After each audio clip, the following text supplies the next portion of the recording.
Hello people, and we're back, and today we're looking at the seventh lesson on Macbeth, and this one we're looking at internal conflict, because this takes us to Act 1, Scene 7, where we see Macbeth's internal conflict when he's thinking about killing the king.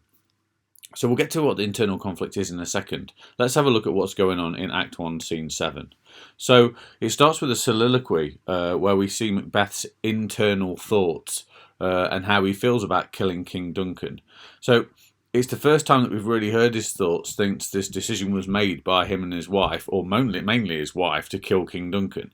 So the idea of internal conflict is this concept that a character is pulled in different directions when it comes to their motivations about a certain thing. And that can come from emotion or morality or religion, or lots of different places that we can have these different motivations to either do something or not do something, and it's not clear cut whether they should definitely do it or definitely not do it. So that's internal conflict, when they feel inside there are different pressures on them.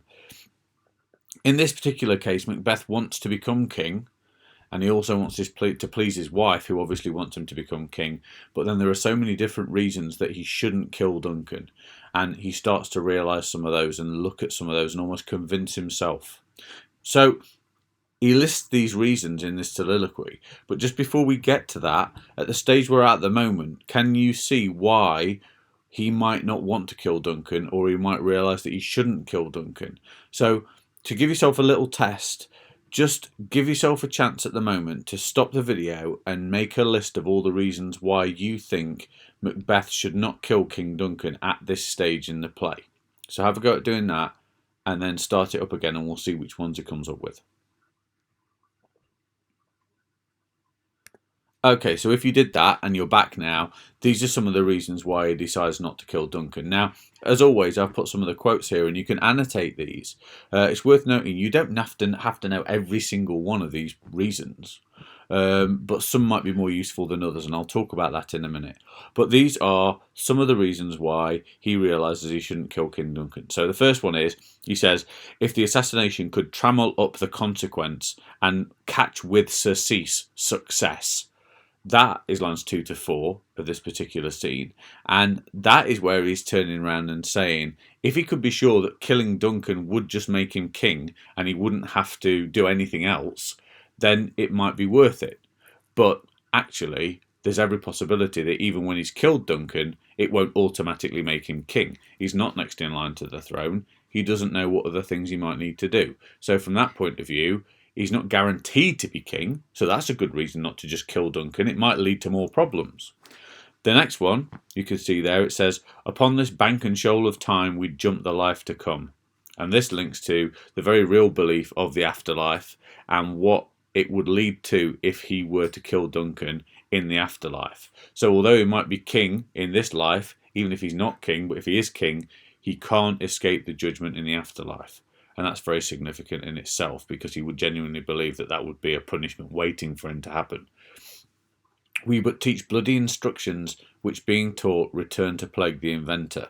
So you can see we're cutting through all the different reasons. In this one, he's saying that the bloody instructions that he teaches, meaning killing Duncan, once he's taught those instructions, they may return to plague him, the inventor of that method. Meaning that if Macbeth kills the king to become king himself, then is there not a really good incentive for other people then to kill him to become king in their own right? So by seeing what he's done, other people might choose to do that too. So it's almost like he's painting a target on his back by killing the king and making himself king. So he thinks that maybe that's not a good way to do it. Maybe becoming a king in that way is a bad idea. Next, he's got a few other suggestions here about why he shouldn't kill Duncan. The first two are quite cleverly linked together in terms of the line numbers, and they run one into the other. He says, as I am his kinsman and his subject, strong both against the deed. So the idea that actually he's somebody who is related to the king, but also he's a subject of the king, in the same way that we understand the great chain of being working and Macbeth appearing beneath King Duncan on that chain, demonstrating that he is a subject of the king, but he's also related to the king, and both those reasons are good reasons not to kill the king. Then there's his host, who should against his murderer shut the door, not bear the knife myself. So, as a host of the king at his castle, it's even more of an incentive for him to protect the king and have a responsibility to keep him safe rather than to be the killer. And that shows that Macbeth clearly understands that he shouldn't be killing the king, especially in his own castle under his own roof. This Duncan hath borne his faculties so meek, hath been so clear in his great office. So this is Macbeth recognising that Duncan is a really good king, an excellent king who does not deserve to die. And, his faculties so meek, so clear in his great office, shows he understands that Duncan is doing a good job. He is an excellent king, and Macbeth should not be killing someone who is an excellent king. He's got no excuse to do that. So that's really important too. And then finally, he ends by saying, I have no spur to prick the sides of my intent, but only vaulting ambition which overleaps itself. And that is Macbeth understanding that actually he doesn't have the desire or the ambition to be king. He'd never thought about it before the witches put the idea in his head. Why is he thinking about it now? Just because they have. And he recognises that he's not motivated enough to take the throne in this way, and that the only thing that's driving him on is an ambition that leaps too high. It's beyond reasonable expectations for him to become king. He can try and do better and maybe get promoted further up the chain, but he certainly isn't realistically going to end up becoming king, and he recognises that it's too far a leap. So in this section, it's significant that there are all these different reasons that Macbeth recognises that he should not kill Duncan. And that's important for a couple of reasons. One of them being what we look at in the next video, which is when Macbeth is then manipulated by his wife. But for this point, you don't have to know every single reason why Macbeth doesn't want to kill the king, but it's really important that you understand that he doesn't want to. And some of these reasons link really well to context and belief, because they'll link to the great chain of being and Christian expectations and morality at the time, and the idea that killing the king is such a massive crime against both the country and against nature that it would lead to chaos. So all those ideas can link quite nicely into these reasons why you shouldn't kill the king. So from the point of view of this video, what you need to do is you need to be able to summarise those reasons. Which of those reasons can you list that Macbeth tells himself he shouldn't be King Duncan? He shouldn't kill King Duncan. So make a list of those now, the ones that you can remember that we've just talked about, the ones that hopefully you've just annotated in your copy of the play as well.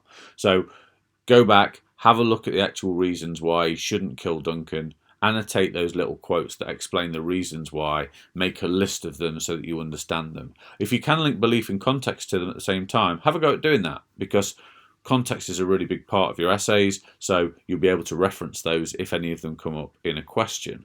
The big question for today, though, is why does Macbeth spend so much time convincing himself not to kill King Duncan? So why does he spend all this time convincing himself not to do it? So here you need to reference internal conflict. All right, Macbeth is internally conflicted at this stage. That's the reason why he spends all this time convincing himself not to kill the king, because there's pressure put on Macbeth at this stage to both be king and to not kill the king. So look at where all that pressure comes from. Look at both sides of his argument. And don't just use quotes and ideas from today. Use quotes and ideas from previous lessons that we've looked at. Where is the influence coming from to make him king? Why would he want to be king? Who else wants him to be king? Why should he kill King Duncan? Why should he not do that? So this is a case of you demonstrating you understand where both these sides come in and where they're putting pressure on him for both sides at this particular moment in time. Essentially, Macbeth is balancing on a knife edge here, and he could go either way. So it's important you realise that, especially as an audience watches this, they'll be very interested in his motivations to either kill him or not kill him, and it's really important that you understand that at this stage in the play, Macbeth could go back to being a hero, or actually he could turn and be the big villain of the piece.